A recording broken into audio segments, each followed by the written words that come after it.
Я приветствую вас, дорогие друзья, уважаемые гости и подписчики моего канала. Всем большое спасибо, что следите за нашими новыми встречами с Юрием Воскресенским, политическим экспертом, политологом из Беларуси. Юрий, приветствую вас. Доброе утро, Александр. Знаете, вот, конечно, такие события мирового масштаба происходят. Мирового. И вот сегодня произошло такое, наверное, где-то осознание у многих, что там разрушенный Фастов, имеется в виду ЖД-станция, удары по Луцку и по другим точкам, да, в Одесской области, в общем, очередной комбинированный массированный удар вообще каким-то образом не вяжется с тем, что в мире происходит. А в мире происходит тотальный передел, разговоры, встречи. Ну, только Трампу там футбольный мяч вручили в качестве приза от ФИФА, что он, не получил приз мира Нобелевский в этом году. Ну, так в этом году еще успели на жеребьевке чемпионата мира, ему вручили специальный приз от футбольной ассоциации, федерации, то есть ФИФА. И Путин летит к моде, и Макрон к Си Цзиньпину. И кажется, что украинцы абсолютно брошенные в своем каком-то горе. Горе с этими коррупционерами, которые вот это вот как бы пытаются оправдаться, что вот там сфальсифицировали что-то. Это депутатка Скороход вчера, она говорит, вот неправильные фотографии, вот здесь я живу, показала, как у нее обстановка в ее квартире. Ну, все же видели, собственно, материалы дела, и все как-то немного, знаете, разочаровались во всем. И даже в реакции на эти обстрелы. Вот как пить дать, последует Зеленский за этим, да, который выйдет, скажет, вот, мол, смотрите, бьют нещадно, страна террорист. К этому уже даже все настолько привыкли, что за тем меняющимся миром, стремительно меняющимся, это кажется, какой-то, не знаю, песчинкой, что ли. И от этого особенно горько, потому что война не останавливается, переговоры вроде как идут, но о чем они? Бог весть, о чем они. И никакого конца не просматривается, хотя Трамп говорит, что скоро все закончится. Вот как в этом парадоксе, да, найти истину? Да? Вот в чем смысл сейчас воевать на территории Украины? Как бы вы ответили на этот вопрос? Сперва, Александр, если вы позволите, я хочу поблагодарить наших уважаемых зрителей, комментаторов за то, что смотрят наши эфиры. Сегодня у нас 10-й эфир.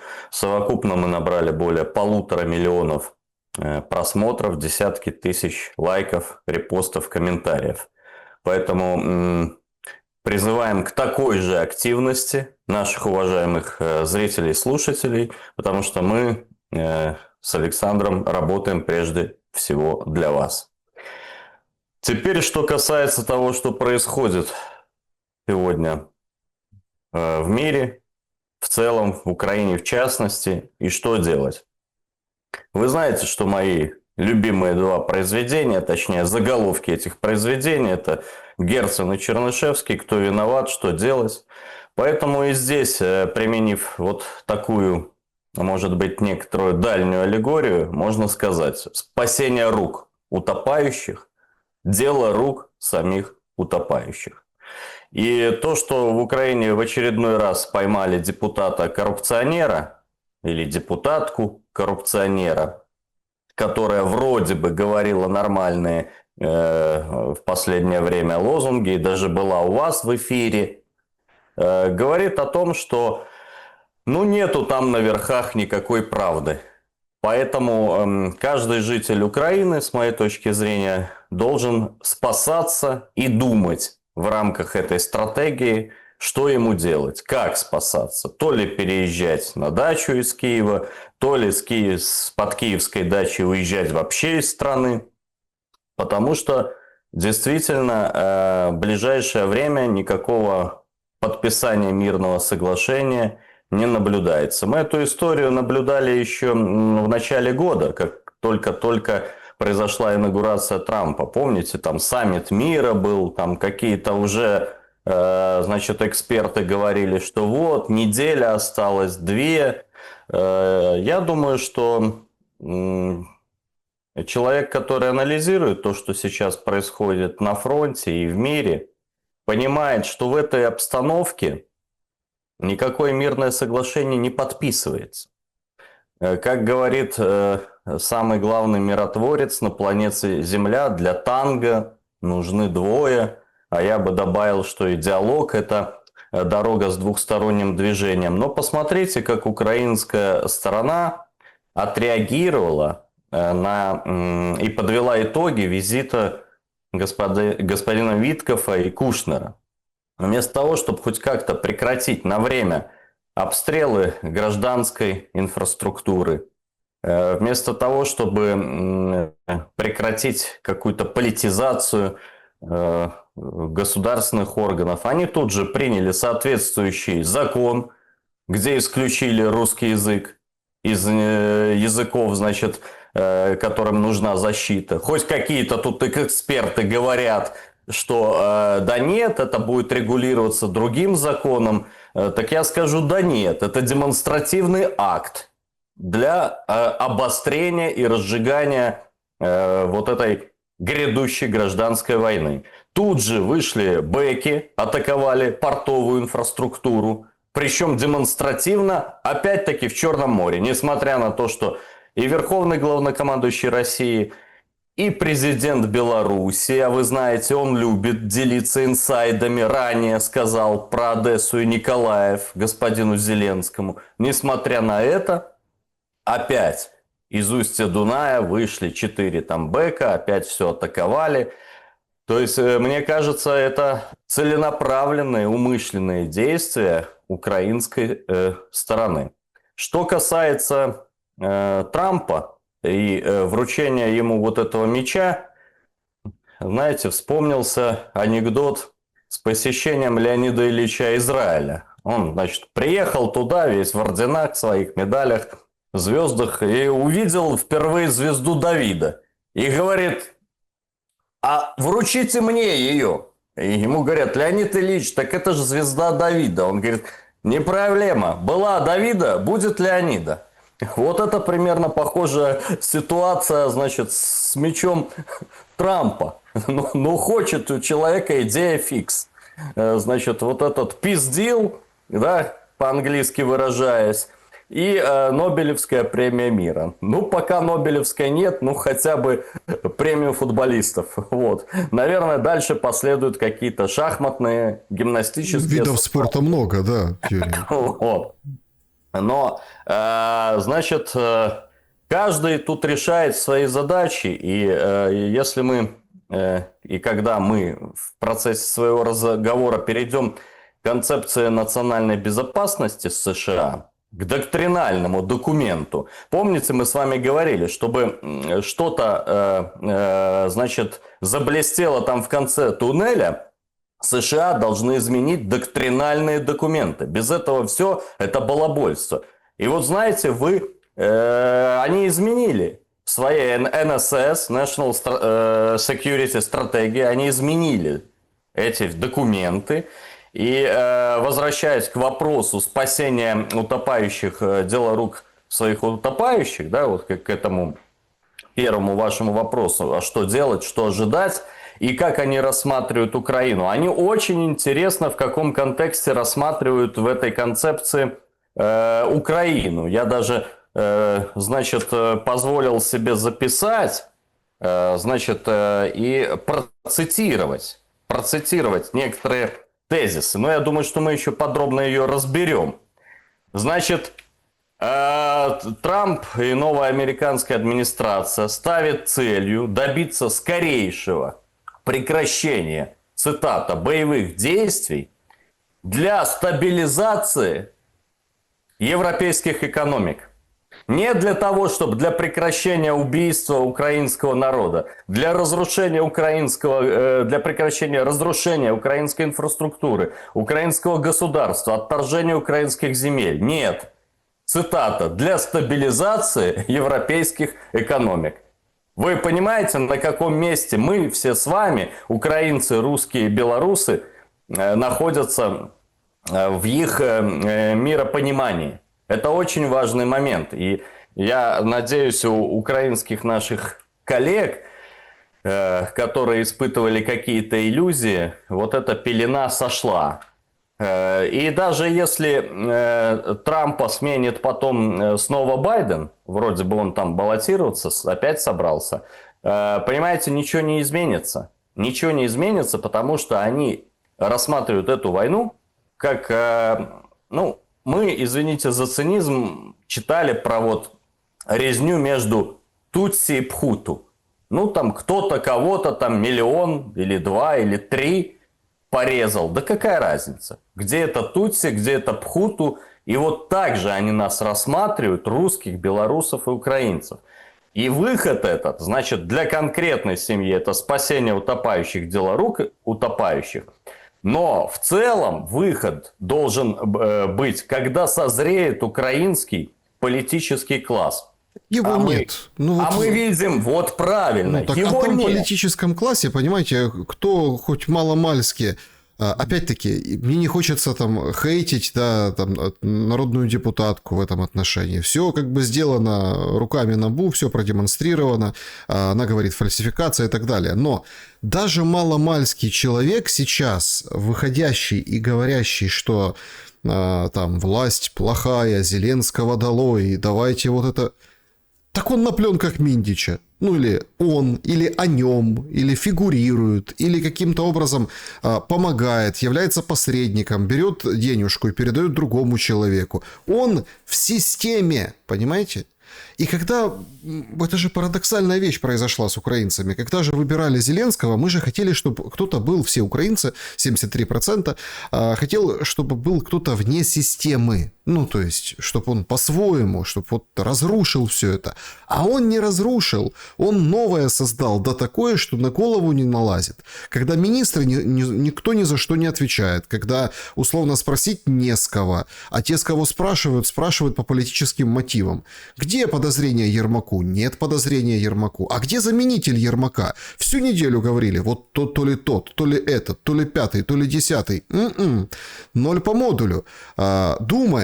Думает Зеленский. Но вчера даже не записал видеообращение вот это, да, а сегодня проснулся, всех поздравил с Днем ВСУ. Нет на кого опереться. Вот понимаете, вы когда говорите, что должен созреть внутри какой-то политический класс, это невозможно. Ну, видится, по крайней мере, так. То есть, это только возможно на уровне, ну, я не знаю, там, получается, каких-то мелких местных лидеров. Ну, как было в старину.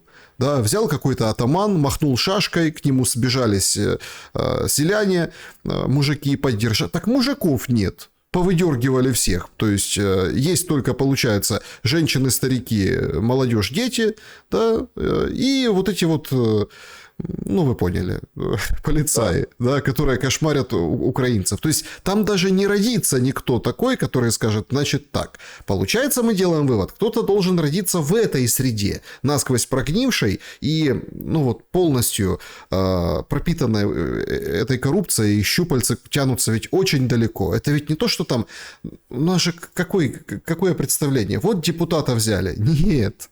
Не депутата. Она решала, депутат не решает, вводить санкции на человека или нет. Решает кто-то там. То есть, эти деньги предназначались для кого-то там. А кто у нас руководит СНБО? Зеленский. Умеров секретарь, да, он там канцелярией занимается. Но Зеленский по закону глава. Это прямой, ну, указатель туда, выше.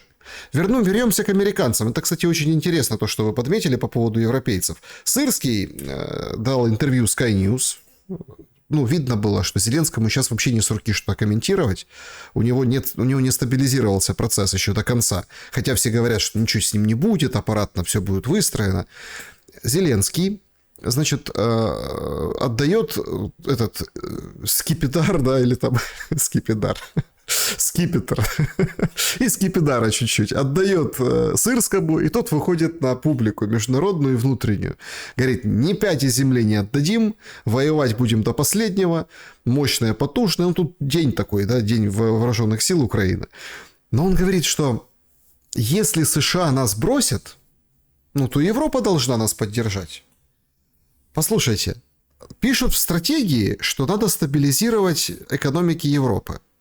А сами-то делают наоборот путем этой войны американцы. разделяй и властвуй. Значит, да, кстати, сегодня, если вы говорите день ВСУ, то, наверное, исходя из хроник, лучший подарок им преподнесла российская армия по утру.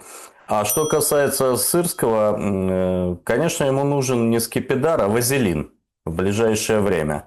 Мне кажется, ему это больше пригодится. Так вот, почему вы действительно заметили в концепции национальной безопасности такой вот разделяй власть? Потому что Америка снова вернулась к доктрине Монро. Они публиковали свою концепцию на сайте, хоть она датирована на ноябрем, но выложили они 2 декабря. А почему? Потому что 2 декабря 1823 года Джеймс Монро, 5-й президент США, утвердил и сформулировал основные внешнеполитические принципы Америки, которые получили название доктрина Монро. И вот это вот очень важнейший документ, на базе которого уже будут выстраиваться различные программы и планироваться мероприятия, его нужно изучить каждому аналитику. Фактически США вернулись к доктрине Монро и зеленистской доктрине, но с поправками Трампа. Они так и называют, значит, дополнение к Трампа, цитата, к доктрине Монро.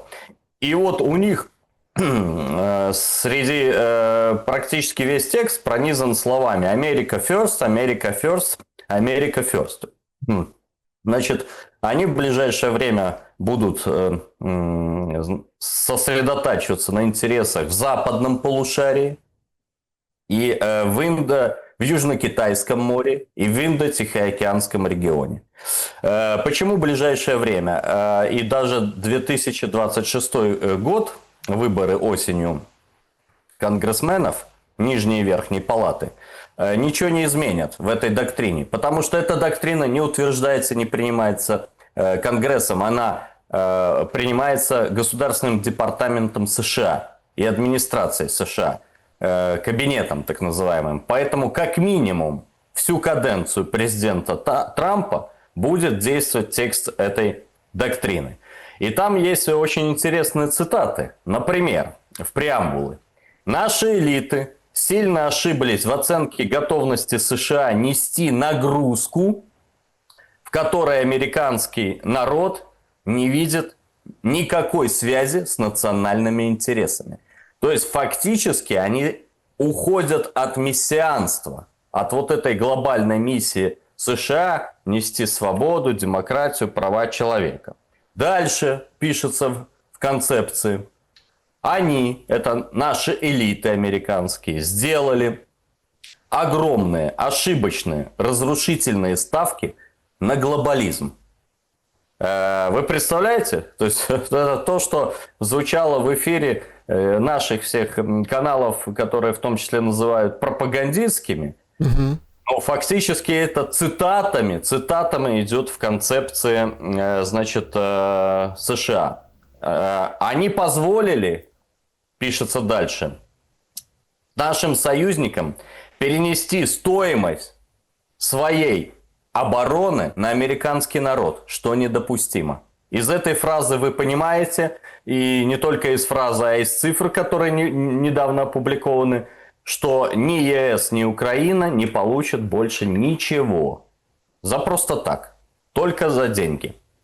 Значит, и ЕС тут уделен целый блок в концепции национальной безопасности. И оцените вот даже саму текстовку. Это такая пощечина, это просто избиение. Просто избиение Европейского Союза. В последнее время доля ЕС в мировой торговле упала с 25% ВВП доля в 90-м году до 14% в 2025 году. Вот вы представьте, население растет, а доля падает Европейского Союза. Ну, растет за счет мигрантов. Но экономический упадок затмевается перспективой цивилизационного стирания Европы. Erasure, стирание Это очень важный тезис.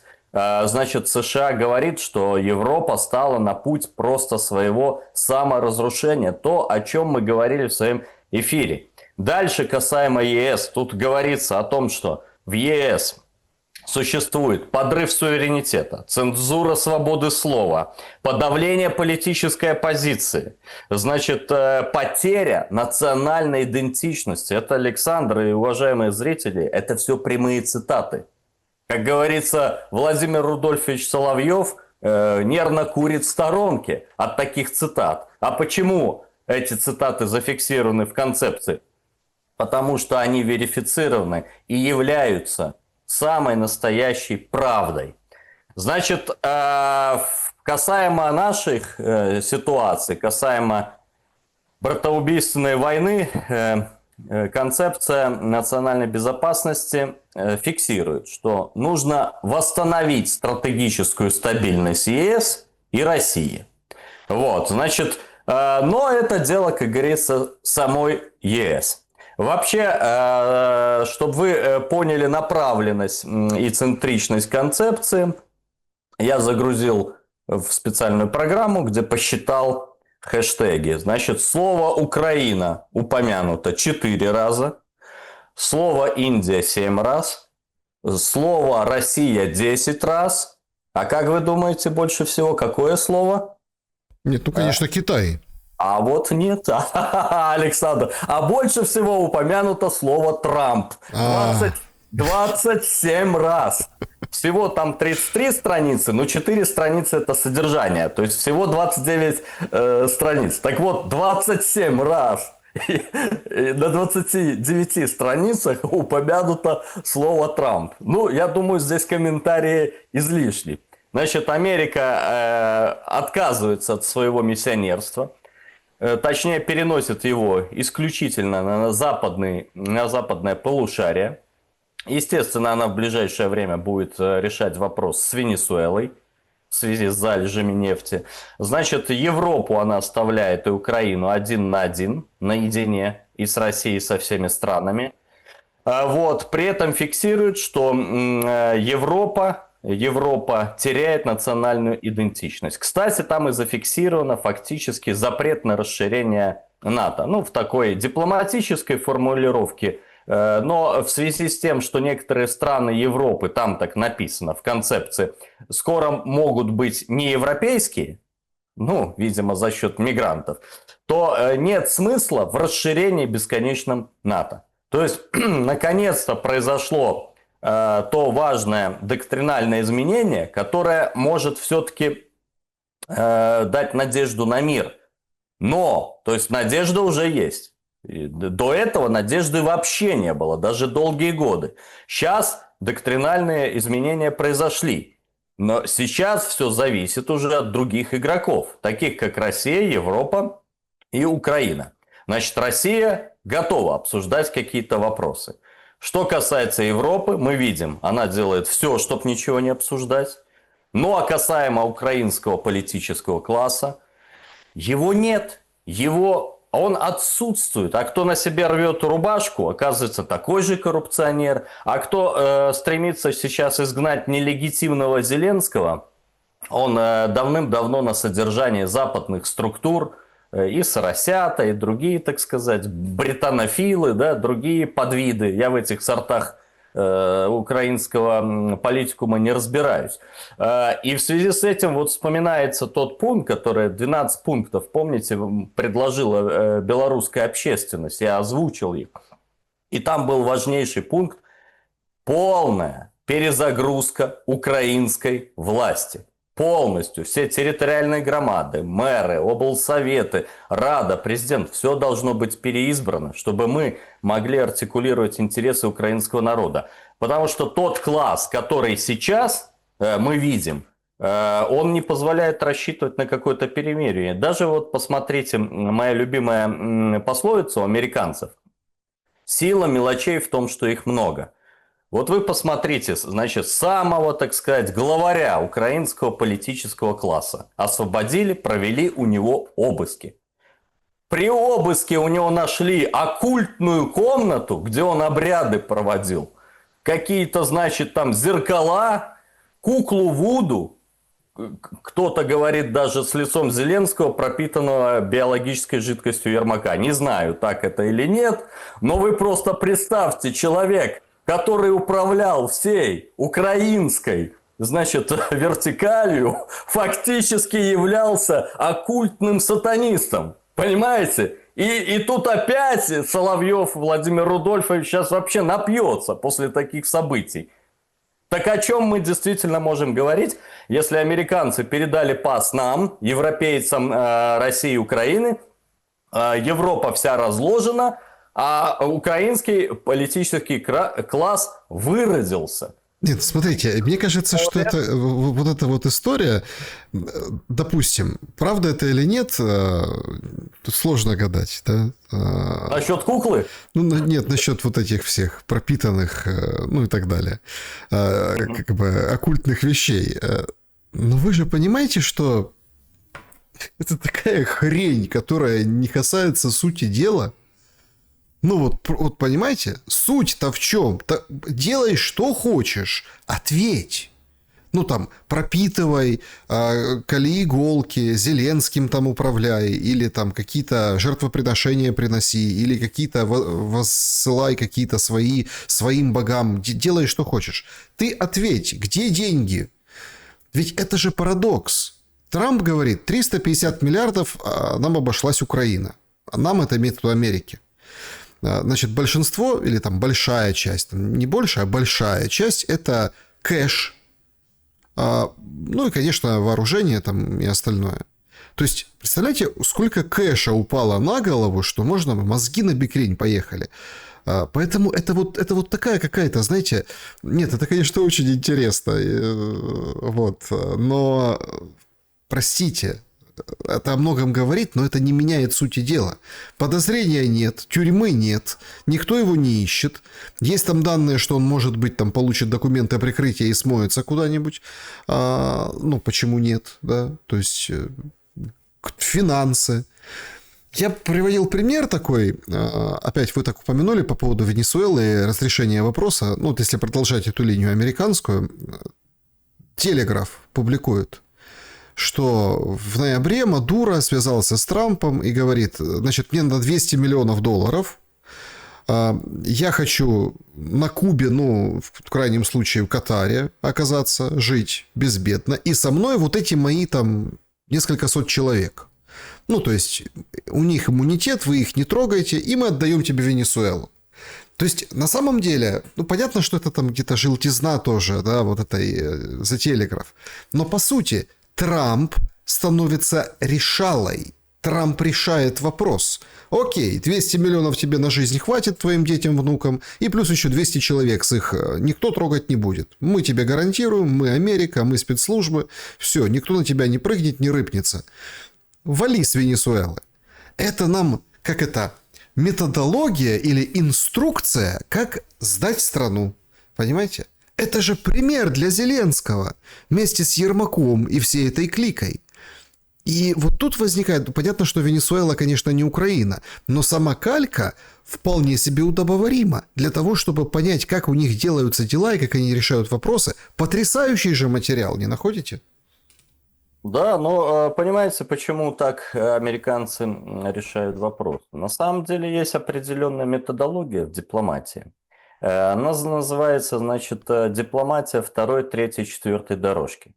То есть, когда прямых переговоров нет, проводятся непрямые переговоры. Когда непрямые переговоры, ну, то есть уже страны через посредников, да, говорят. Когда непрямые переговоры ни к чему не приводят, а ни к чему не приводят, мы видим опять.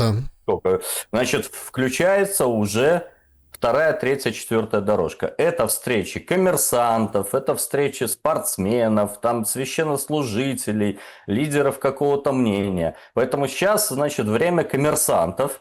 Поэтому все вопросы сейчас ездят и решают американские бизнесмены.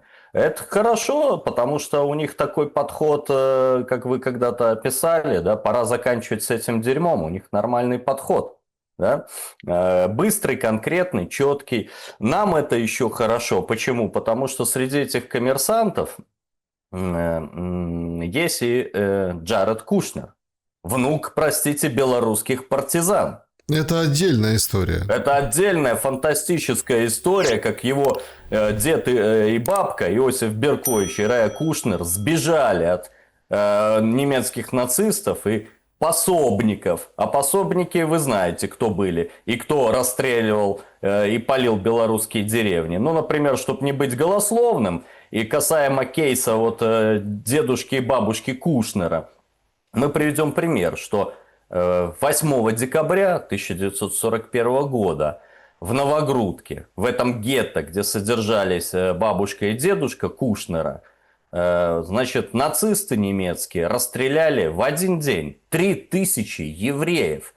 Больше всего лютовал при расстреле 11-й, внимание, литовский пехотный полк. И как вы думаете, внук белорусских партизан, а его дедушка и бабушка, которые сбежали по подземному туннелю, выкопав 250 тонн земли и проложив 200-метровый туннель, вот они сбежали в отряд братьев Бельских. Неужели вы думаете, что его вот память и гены, да, бабушка и дедушка в отряд Бельских записались и встали под ружье, стали белорусскими партизанами? Сам отряд достаточно героический был. 6 эшелонов подорвал, 6 эшелонов и больше 20 мостов. Так как вы думаете, Кушнеру приятно смотреть на этих украинских электриков с цифрами 44, на эти факельные шествия, на это бесчинство в церквях, значит, и бесчинство на улицах, когда полицаи хватают, избивают, значит, и запихивают в воронки украинских жителей? Кушнеру это смотреть неприятно. И как бы, значит, украинский политический класс не маскировал свои нацистскую изжогу под видом национального самоопределения, Кушнер свои выводы сделает. А так как сейчас он является зятем Трампа, то в этом плане этот кандидат гораздо лучше, чем какой-нибудь другой бизнесмен, связанный с украинским режимом по делу какой-нибудь Буризма. Но вопрос в том, что, повторяю, они же должны вообще организовать это танго. А танго не организовывается. Получается тупиковая ситуация. Евросоюз все сделает для того, чтобы не подписать мирное соглашение. Конечно, значит, обволакивая это все с формулировкой территориальная целостность, да, ну, когда они Сербию расчленили и Косово забрали, у них не было вопросов по территориальной целостности. И когда они вместе с американскими партнерами уничтожили сотни тысяч и миллионов гражданского населения в Ливии, Ираке, Афганистане, Сирии, там тоже не было вопросов по неприкосновенности границ. Поэтому понятно, что лицемерие. Значит, чтобы украинский, так сказать, украинский народ не обольщался, не думал, что европейцам интересны украинцы. Нет, им интересна Украина как прокси, это все очевидно. Но и очевидно, что они ничего не сделают для того, чтобы подписать мирное соглашение. И украинский политический класс, тут ладно бы они не сделали, европейцы, да? Но если бы была воля украинских политиков, если бы хоть кто-то один встал и начал задавать вопросы, направленные на какое-то начало мирного трека, то вот это желание европейцев сорвать переговоры, оно было бы второстепенным. Но проблема, что в Украине фактически не с кем разговаривать. Потому что думали, что Верховная Рада в этот важнейший исторический момент станет субъектом политики. И вот эти депутаты, вот этот маргинез, который избран по спискам «Слуги народа», хоть как-то проявит политическую волю, являясь монобольшинством или приближающимся к монобольшинству. Но они в это время, когда корабль тонет, вы видите, они расхищают, с палубы все убежали, расхищают запасы все, пытаются, значит, уплыть на спасательных шлюпках, и оставить эту несчастную Украину с украинским народом без Так а яиц. что останется? Давайте, Что останется? да, давайте Давайте подумаем. Потому что, смотрите, сегодня очередной раз, вот сегодня суббота, там же часовые пояса. Короче, приехал Умеров и почему-то начальник генштаба Квитков в Майами. В Майами, мне так понравился материал, говорят, новый центр дипломатический. А оно, в принципе, ложится и в доктрину, которую очень подробно описали сегодня, и так далее. В каком плане? Что вот эти все Женевы, да, там Хельсинки, Брюссели, ну вот эти как места, я имею в виду, места. Ну там, где мы известны, там Вена, да, как какой-то там договор, там чего-то, Париж, ну, например, да. Все в прошлом. В Майами, в гольф-клубе решаются дела. Понимаете, это тоже ведь о многом говорит. Это для людей образованных, понимающих, ну, хотя бы немного международную политику, это прям событие, это переломный исторический момент, как эта доктрина, которую вы привели пример. Где там, я думал, Китай, а там Трамп, понимаете, большинство, количество слов. 27 раз. Понимаете, и вот здесь вот такая штука. Значит, они к нему приехали. Ну, в общем, Витков не поехал к Зеленскому в Европу, не стал, в общем, ни до, ни после. Пригнали к нему Умерова с Гнатовым. Но они один день встретились, они второй день встретились. Сегодня вот будет, к вечеру у них начнется третий день, когда они встретились. Очень скупые какие-то непонятные формулировки. Вот там о послевоенном восстановлении, у меня сразу возникает вопрос. С кем вы говорите о послевоенном восстановлении? С кем вы проходите эти пункты плана? С Умеровым на пленках Миндича? С Гнатовым, который там, ну, наверное, для того, чтобы, типа, ну вот смотрите, мы украинских военных тоже спросили. Хотя ситуация на фронтах плачевная, я до конца не понимаю. Ну, тяжелая ситуация. Они, конечно, сейчас в честь праздника Дня ВСУ они там заливают нам, что ничего нет, ничего не потеряно, в Волчанске идут бои, Купянск не взят, что там еще, Покровск, бои мы не отдали, Мирноград не окружен. Но все понимают, ситуация достаточно и стратегически очень опасная ситуация, а у нас начальник генштаба сидит там, штаны просиживает по Майами. Ну как так? Это функционал другой, то есть это человек-функция, это военный функция, но он там. И вот они 3 дня уже мусолят, вот это, и не пойми, что мусолят, непонятно куда выкручивают, потому что то, что нам там крупицы доходят, ну это абсолютно не их сфера компетенции.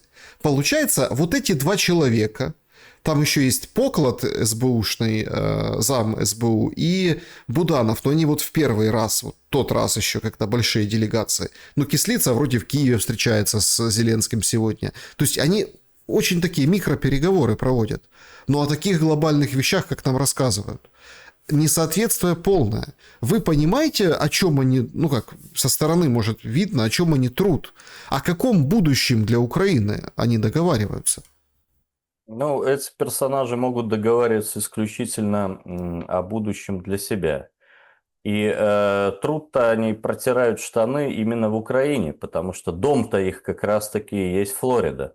Где живет Умеров, где его семья живет. Я думаю, что Игнатов там где-нибудь прикупил тоже домик в этом районе. Поэтому они там пытаются, наверное, договориться о будущем для себя, потому что они не могут обсуждать вопросы в связи с тем, что не готовы решать, а готовы только забалтывать. Все вопросы, из-за которых началась специальная военная операция. Я, значит, приведу пример еще раз и тезис, что специальная военная операция началась из-за ошибок именно украинского руководства. Ну, все стороны допустили определенные ошибки. И российская сторона, и, наверное, белорусы тоже, которые не убедили Зеленского в необходимости, значит, мирного существования. Может быть, не так сильно убеждали. Хотя президент Беларуси неоднократно говорил: Володя, тебя кинут. Останешься ни с чем, с разрушенной страной. Это Запад, это пираты, это бандиты, это люди, которые не держат слова, значит, и которые нарушают все мыслимые законы человечества. Вы вспомните, где человеческие зоопарки были еще в 20 веке, 50-70 лет назад. Это ж не в Украине они были, не в России, не в Беларуси. Зоопарки, в которых люди содержались. Поэтому, значит, к сожалению или к счастью, Умеров и Игнатов и вся другая клика ничего не решат, пока они не перейдут к решению вопросов, из-за которых началось СВО. А решить эти вопросы они не в состоянии. Эти вопросы в состоянии решить Верховная Рада. Она в состоянии, значит, отменить дискриминационные законы в отношении языковых, религиозных групп. Она в состоянии принять закон о возврате собственности у религиозных общин, допустим, изъятых украинскими нацистами и активистами. Они в состоянии подписать любые документы с Россией, потому что являются легитимным органом власти на сегодняшний день. По крайней мере, в Конституции предусмотрено продление их значит, деятельности в результате военного положения. В отношении Зеленского это не предусмотрено. И с ним никто ничего не будет подписывать. Единственное, что он может подписать, это какое-нибудь свидетельство о заключении брака со своим, так сказать, оккультным товарищем. Все, никто с ним ничего не будет подписывать. Поэтому сейчас переговоры должны вести представители Верховной Рады, а никакой ни Игнатов, ни Умеров, ни террорист Буданов, ни террорист Поклад, который причастен, как говорят, к убийству члена украинской делегации Киреева. Вот, значит, мы же это тоже все фиксируем. Значит, и, кстати, один из депутатов Верховной Рады рассказывал мне лично, что именно Поклад надевал ему мешок на голову и пытал, значит, в подвале СБУ. Не буду его сейчас упоминать фамилию, я думаю, вы поймете, о ком идет речь. Его сейчас дело передали в суд, и ему грозит пожизненное заключение якобы за государственную измену. Значит, поэтому мяч на поле Верховной Рады. Верховная Рада вместо того, чтобы решать эти важнейшие вопросы, важнейшие для экзистенциального существования Украины и украинского социума, народа, она, значит, решает свои личные вопросы, да, мы видим эти все видеофайлы, видеоматериалы, аудиопрослушку. Единственное, они возбуждаются и прибегают туда на трибуну, вот, когда можно, значит, речь идет о том, что можно там скинуть там Зеленского или Стефанчука. Не, когда о портфелях идет речь. Да, о портфелях. Надо же не о портфелях. Отмените все дискриминационные законы. Отмените. Значит, обеспечьте гражданский мир. Неужели вы не видите, что каждый день прообраз гражданской войны уже виден? Это люди еще с фронта не пришли. Вы видите, каждый день то гранаты взорвались, да, то ГУР берет в плен ВСУ, отбивает по заказу бизнесменов у ВСУ санаторий, где сидят военные. А где же им квартироваться? В Киевской области, в Кунчезаспе. Где еще? Понимаете? Собак натравливают там, значит, на полицейских, да? Полицейские в ответ стреляют боевыми. Вы представляете, что будет? Нас это не радует. Нас, как ваших соседей, у нас злорадства нет, у нас только боль. Мы представляем, как это масштабируется. Это что, 2, 3, 5 человек пришло с фронта или убежало. А когда придет почти 1 миллион, вы понимаете, какая резня будет и передел? А есть же такой в дипломатии принцип неделимости безопасности. Вы знаете его, когда безопасность одной страны не может быть вот абстрактно, там не зависит от безопасности другой страны. Спокойная, суверенная, безопасная Украина – это гарантия нашей безопасности. Но этого ничего не наблюдается. Ничего не наблюдается. Впереди наблюдается, значит, прообраз гражданской войны, резни, возникновение каких-то полевых командиров, типа Нестора Махно. Вот что наблюдается. И еще раз подчеркну, это не может остановить никто. Даже российская армия это может остановить только дойдя до не только до своих территориальных границ, закрепленных в новой конституции, но и зайдя в Киев. Но это будет еще не скоро, хотя может произойти. Но сейчас еще не поздно это остановить украинскому правящему классу. Поэтому наверняка нас смотрят вот эти товарищи из «Слуги народа», других каких-то фракций. Берите на себя инициативу. Никакой не продавец шаурмы, Умеров, ни Гнатов, ни другие люди, которых вот эта вот, значит, пена истории вознесла до небес. Мы помним, что даже Ермак чем занимался. У него пик, значит, деятельности был, готовил ларьки в Киеве и Киевской области под продажу и продавал ларьки уже, так сказать, с разрешительными документами. Это такие мегаполитики. Пена настоящая. Вот, значит, они ничего не решат. Единственная легитимность сейчас есть у депутатов Верховной Рады. И если они не возьмут на себя инициативу, то мы будем свидетелями еще большего хаоса, в который погрузится Украина и ее многострадальный народ. Так а с войной что во время хаоса? Понимаете, в чем дело? Тут же все такой... бюджеты сверстаны на 26-й год. Война будет продолжаться. Тут такой момент. Смотрите, при продолжении войны, война это, с одной стороны, понятно, это разрушительная сила, безусловно. Ее надо заканчивать, она бессмысленная, не нужна и тяжелая. Но с другой стороны, это же предохранитель от хаоса. Вот многие, есть же такие мысли, которые условно звучат, что закончи войну, ну просто в одностороннем порядке. Путин придет и говорит, все. То есть приказ стоять, война закончена. Мы все выполнили, все, сидим, защищаемся. То пройдет там неделя.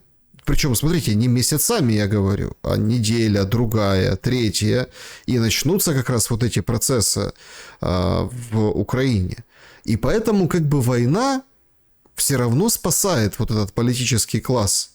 Все равно, в общем, не дает стране развалиться и, в общем, ну, отпочковаться. Хотя, конечно, мы видим в последнее время, опять-таки, заговорили, это же, понимаете, это насколько просто, вот, да? Заговорили, что Малюк ушел на больничку. Ну, потому что такие ветры воют, я лучше на больничке. Вот вчера приводят Малюка к Зеленскому, и они с ним сидят вдвоем. Герой Украины Малюк, да, и с истекшим сроком Зеленский сидят, думают, как обустроить институции в Украине. Это такое ему написали, ну, в этом сообщении, где он с фотографиями, где они там беседуют, уже настроение такое, вот они вот так. Но это же было зачем сделано? Понятно, это показать всем, что Малюк с нами, Малюк наш. То есть не волнуйтесь, а то странные какие-то СБУшники начинают с наушниками вместе приходить к депутатам и как-то вообще уже по-другому себя ведут. А тут всячески дает задание, вы проверьте регионы, что-то в регионах не в порядке, да, какие-то доклады странные идут из, ну, подконтрольной Киеву, ну, разных территорий. Причем из запада, и с востока, ну, или то, что сейчас называется Востоком. И понимаете, в чем дело? И вот вы смотрите на это все и думаешь, что елки-палки, но как же ты можешь дальнейшие, собственно, действия проводить, институции вы строите? Да институции должны, наоборот, работать на что-то. То есть мысль основная в чем? Что если, условно, по щелчку пальцев закончить войну, то накроет Украину так, что она, ну, собственно, как распадется, да? Как треснет, распадется и вывернется наружу. И тогда уже бери, кто хочешь, куда хочешь, иди, и начнутся вот эти процессы. Вот, а Россия не останавливает войну. Смотрите, это мнение, мне кажется, ошибочно. Дело в том, что Украина в любом случае распадется и будет подвержена пучине хаоса, пока не обеспечит крепкий гражданский мир внутри страны. Крепкий гражданский мир, толерантное общество должно быть обеспечено на основе отсутствия дискриминационных законов, отсутствия притеснения тех или иных групп, взаимных оскорблений. То есть, понимаете, в стране должно быть комфортно жить всем. И русскоязычным, и украиноязычным, татароязычным, и представителям ПЦУ, и представителям УПЦ, да, значит, это мы берем только вот эти моменты, да, представителями западных и восточных регионов. А когда, извините, на восточных беженцев, которые живут сейчас во Львове, нападают мовные активисты, и вот эти, простите, недотраханные активистки, значит, взросшие на огороде Сороса, и кричат им: «Не продам тебе хлеба», своему гражданину Украины, то о чем мы говорим, какой может быть зависимость от войны? Есть она или нет? Даже если она прекратится на условиях Украины. Вот предположим такой вариант. Вот взял все, Путин выходит из, значит, Украина победила. Ну, понятно, что в украинской пропаганде победа будет в любом случае. Даже если они потеряют и Одессу, и Николаев. Это в любом случае победа будет. Но я пытаюсь в 5-й раз донести это в эфире очень важную мысль. Не устранив причины всего этого произошедшего и не устранив коррупцию, которой пропитана вся украинская власть, как та кукла Ермака, значит, с лицом Зеленского, пропитана, да, веществами Ермака. Так вот, понимаете, не устранив эту причину, не будет никакого мира, не будет никакой суверенной Украины, не будет, в конце концов, никакого украинского народа, потому что он растворится в других народах и просто переедет в место, где там комфортно. Но кто должен это, значит, взять на себя? То есть тут два варианта наведения порядка. Либо какие-то освободительные войска или представители, да, значит, той или иной страны, либо сам украинский правящий класс. Если это не сделает сам украинский правящий класс, значит, это сделает русская освободительная армия. А если украинские нацисты попытаются, значит, спровоцировать Беларусь, а мы видим последнее расследование, они там нашли какое-то гомельское предприятие, которое продает беспилотники в Российскую Федерацию. Ну и что? Вам 50 стран помогает, участвуют в войне, а мы помогаем, одна страна, Россия, будем помогать. И они уже, значит, там обсуждали в своих чатах: дайте нам координаты для террориста Буданова и террориста Мулюка. Так вот, к русской армии тогда, в случае, если произойдет провокация, присоединится и белорусская армия. И тогда, получается, наша миссия и задача будет спасти Украину, освободить ее от вот этого коррупционного, сатанистского, простите, режима. Значит, и вообще, мне кажется, это не политологическая версия, но вот это явление Зеленского, это, простите, явление антихриста. Это, прости господи, наказание нам и за развал Союза, и за то, что отрекались от традиционных ценностей. Потому что, смотрите, это же все знаки были, да? До этого одни знаки, знаки, знаки. Помните этот сериал американский «Госпожа госсекретарь»? Там про террориста Зелинского говорится.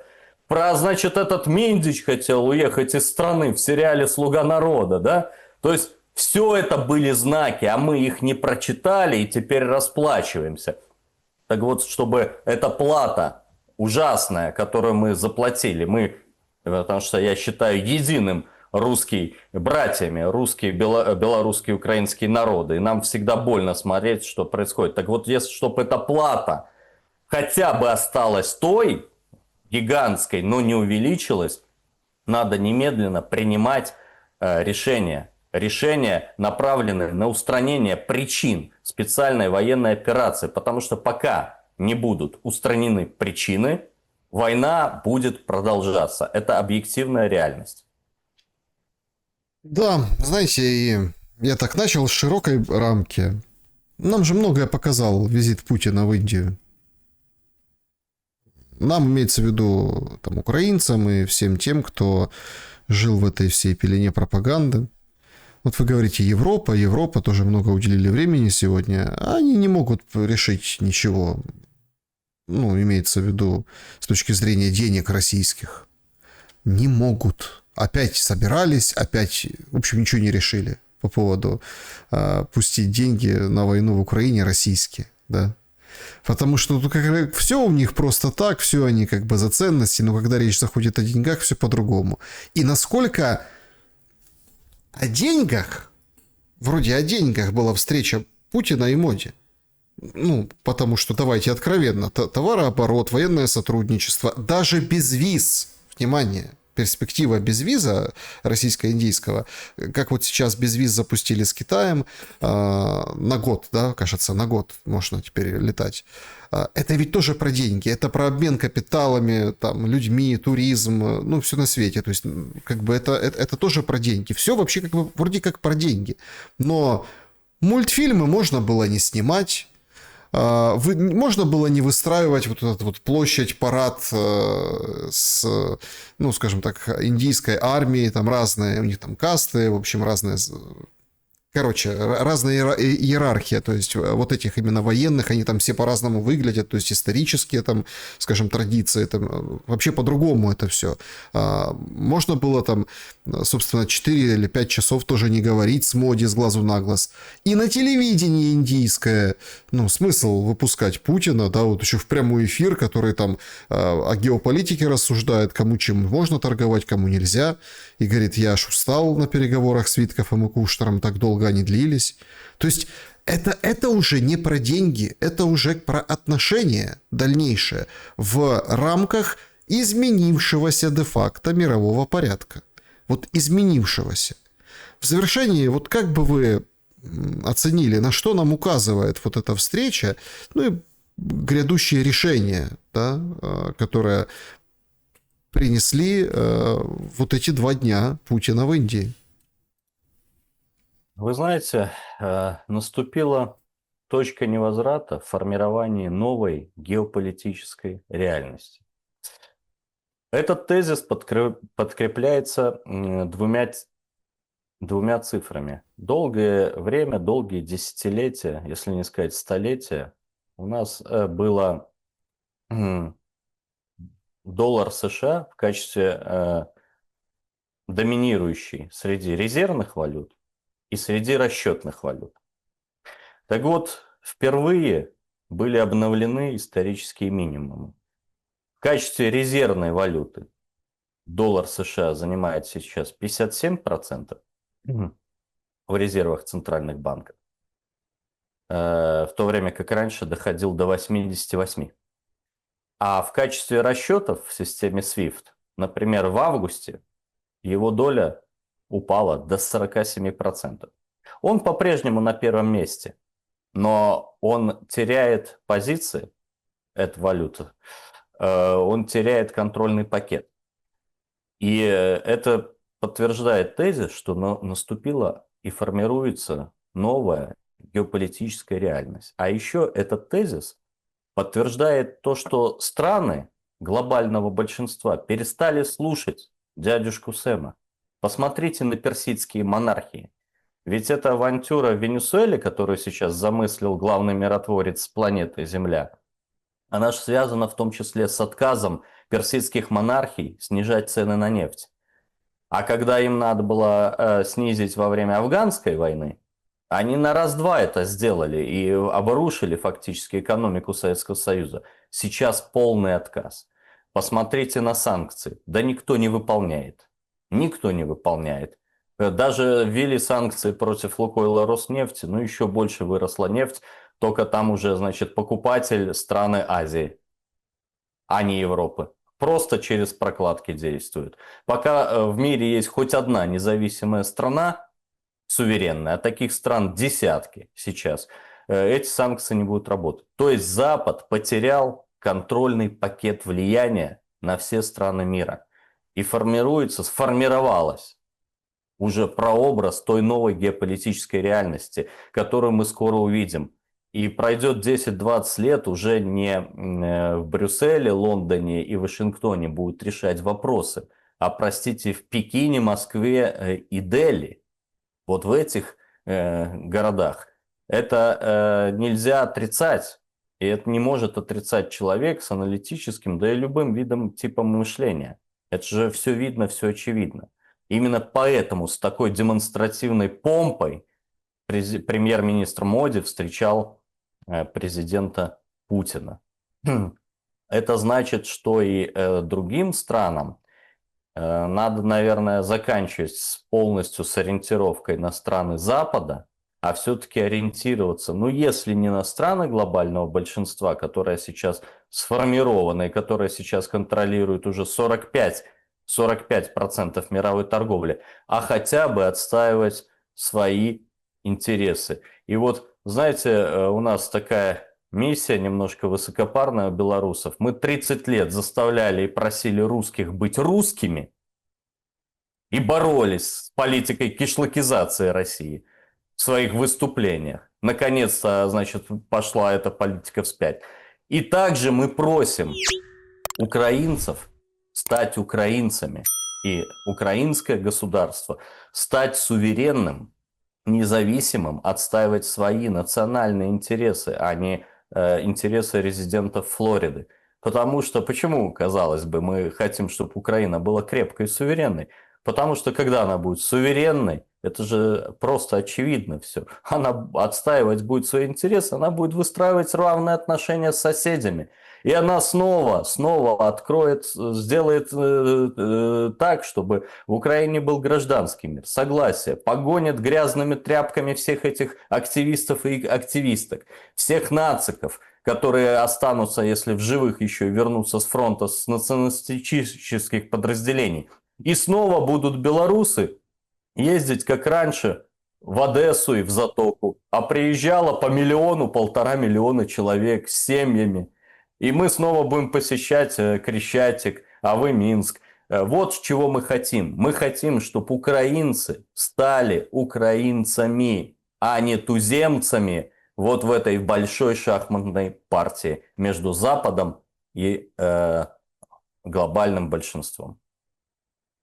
Ну, вот так, видите, сегодняшний наш такой разговор и был такой, с одной стороны, геополитика и вот реальность, которая сейчас, внутренняя, где-то внешняя политика. Но я с удивлением узнал, делятся там в соцсетях активно этим, что, ну, вообще ж тяжело как бы сбежать из Украины. Если ты, ну, вот там, годен или там по возрасту, по цензу возрастному и половому, да, в общем, очень тяжело. И СЗЧшнику тяжело, и тех, кто прячется, не бывал никогда в ТЦК, и тех, кто бывал, ну, в общем, бегает от ТЦК, и тех, кто... Ну, в общем, тяжело. Значит, везде ловушки, вот это все. То есть, ну, у нас как новый праздник придумали же, 6 число, День Николая, по этому календарю, да, который как бы новоделу вот сейчас. Это Коля Тищенко день? Да, видимо, Коля Тищенко, понимаете. И понимаете, в чем дело? Тут тоже такой момент. Они там показывают на границе, как там Николай приезжает в Украину. Думаешь, елки-палки. Ну, 6 декабря. По этому календарю. А эти же пограничники, которые с ним весело фотографируются, там на западной границе отлавливают, отстреливают, в общем, отправляют в ТЦК, отправляют на убой. Ну, короче, не пускают, да, чтобы люди убежали.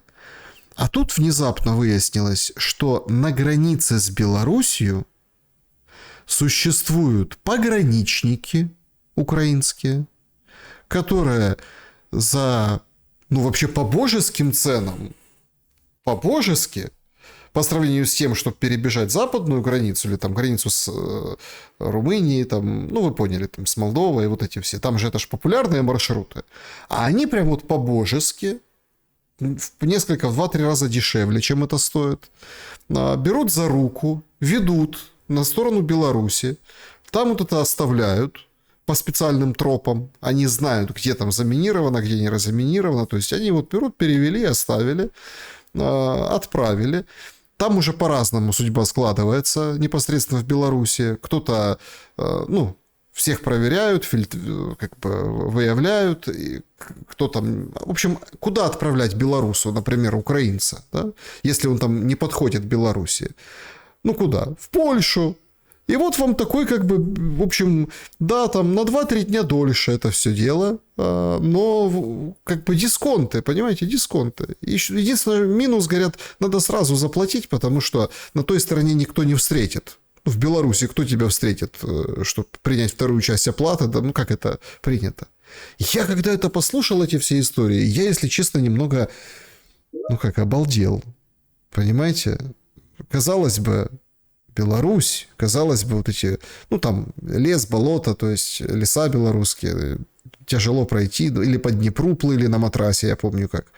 Но есть уже и каналы там, с государством. Ну, смотрите, следующий шаг, наверное, появятся каналы, как в Россию перебраться через линию фронта.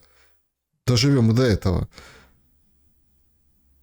Я думаю, что такие каналы уже есть, и жителям Украины, которые подпадают под призывной возраст, что хочется сказать. Ну, во-первых, молодежи 18-22 года, бегите, пока есть форточка, не теряйте ни одного дня. Прямо сейчас берите билет на поезд, автобус, уезжайте.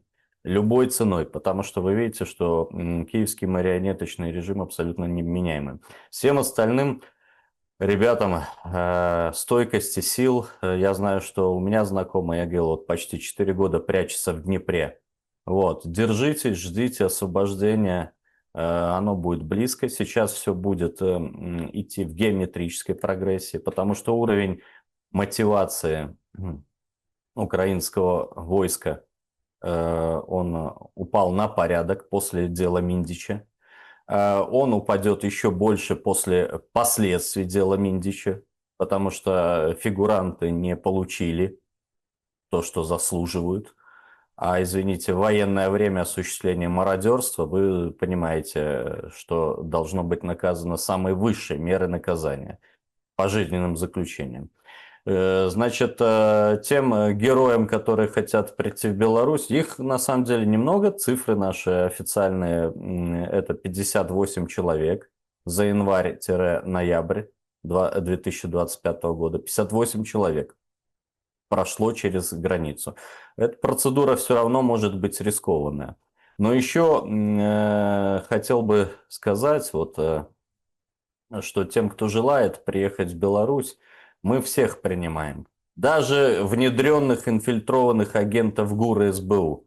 Потому что там они, это же, понимаете, ну, говорят, вот агенты, вот Шереметьева не пускали. Ну и что? А кто, помните, кто Советский Союз развалил? Связка КГБ с КПСС, фактически, а никакое не МИ-6, не ЦРУ. Фактически наши сами эти все структуры и развалили СССР. То же самое и даже приедет агент ГУР СБУ. Ну и что? Он посмотрит, как правильно устроено государство, как оно старается развиваться, не имея таких серьезных ресурсов, как имеют Россия и Украина. Но даже вот в это тяжелое время у нас президент поехал с большим туром, приехал в Оман, приехал в Мьянму, приехал в Алжир. Чтобы вы понимали, с тем же Алжиром за год товарооборот вырос в 15 раз. Был 3,5-4 миллиона долларов за год. Сейчас уже 47 миллионов долларов. Президент поставил за год дорастить до 500 миллионов долларов товарооборот с Алжиром. Ну, если за год выросло в 15 раз, то можно еще и рывочек сделать в 10 раз. То есть эти люди посмотрят, каким должно быть устроено государство, для народа, а белорусы так же, как украинцы Зеленского, выбирали Лукашенко. Человека не из элиты, который разгонит всю эту наволочь. Понимаете? И мы угадали. А вам не повезло, вы не угадали. Это не ваша вина, потому что этот актер закамуфлировался под такого уж сладкого кандидата, что было грех его не скушать. Это не ваша беда. Но ваша вина сейчас то, прежде всего, украинского политического класса и родственников, что ничего не делают. Вот могла бы там жена, мать или отец этого депутата со «Слуги народа» сказать: Петро, ты смотри, что происходит. Да подними ты вопрос в Раде о том, что надо убрать все дискриминационные, значит, законы, о том, что надо сформировать комиссию организации прямых переговоров, не через посредников, которые могут какие-то детали утаивать, встретиться напрямую. Нет, ничего не делается. Так вот это вот уже на этом этапе, это уже вина, на мой взгляд, в том числе и украинского народа. И еще хотел важный вопрос сказать. Вот когда мы прочитали, как поляки сейчас относятся к украинцам, мы просто были шокированы. Вы представляете, это какими подонками надо быть, чтобы украинским школьникам включать звуки сирены противовоздушной, третируя их? Так разве это в этом обществе нормально можно жить? И это общество, я имею в виду поляков, может быть нормальным. Разве вы хоть раз слышали, чтобы в России или в Беларуси вот так относились к украинским братьям? Это дикость, и это, понимаете, первый шаг к концентрационным лагерям этих всех западных обществ, в том числе восточноевропейских. Чтобы так своим родным славянам, людям, которые ищут укрытие, люди, которые бегут от войны, люди, которые нуждаются в психологической помощи, чтобы включать звуки сирены, ну, понимаете, мне кажется, с этим обществом, и в частности с восточноевропейским, а в целом с европейским, по-моему, все уже понятно. И надо или приезжать к нам, чтобы прятаться от всего ужаса, или самый лучший вариант – попытаться мобилизоваться, сформироваться в какие-то группы и взять обратно власть в свои руки. Я так аккуратно сформулировал, но мне кажется, что украинцу простому лучше всего на планете будет именно не во Флориде, как Умерову, значит, а на территории своей страны. Но так если это страна своя, понимаете, вот тут же тоже такой момент. Так она своя, ее просто захватили эти негодяи, большинство из которых, кстати, не украинцы. Хотя я уважаю и люблю все национальности, но это просто факт. Поэтому пока украинцы не вернут власть своему народу, они будут наблюдать вот этот ужас в режиме 24/7. Одна ремарка, чтобы точку поставить. Вот вы так сказали по поводу там фильтрации, пускай приезжают там агенты, пускай посмотрят. Вот рассуждение человека, который живет в стране мирной. Потому что Украина в войне, да, что Россия в войне. То есть там конкретно приезжают не для того, чтобы там чего-то подрывать, или там разведку разведывать, или какие-то данные выушивать, или коррумпировать чиновников, чтобы какие-то критические материалы. Там приезжают для того, чтобы совершать конкретные террористические действия. Поэтому вот такие меры. Но это почему? Потому что Россия и Украина в войне. А Беларусь не в войне. Поэтому, говорят, приезжай, агент, давай. А что ты тут можешь узнать? Сила и самая лучшая защита – это в мире и порядке. Когда есть порядок, ты защищен. И да, есть детали, ничего страшного. Можно все разрушить в этом мире, ломать, не строить. Однако, когда есть прочный порядок, ну, это означает, что и агенты не страшны. Более того, их еще перевербуют. Протасевич, оказывается. Не тот агент был. Так и есть. Я желаю нашим всем слушателям, зрителям крепкого здоровья, держаться в это непростое время. Вот так получилось, что нас за что-то наказывают. Кто-то сверху или судьба, не знаю за что мы так провинились. Но и, конечно, выдержать психологически это очень тяжело. Даже сам сейчас после эфира пойду фенибута выпью и буду готовиться к следующему эфиру. До встречи с вами через неделю.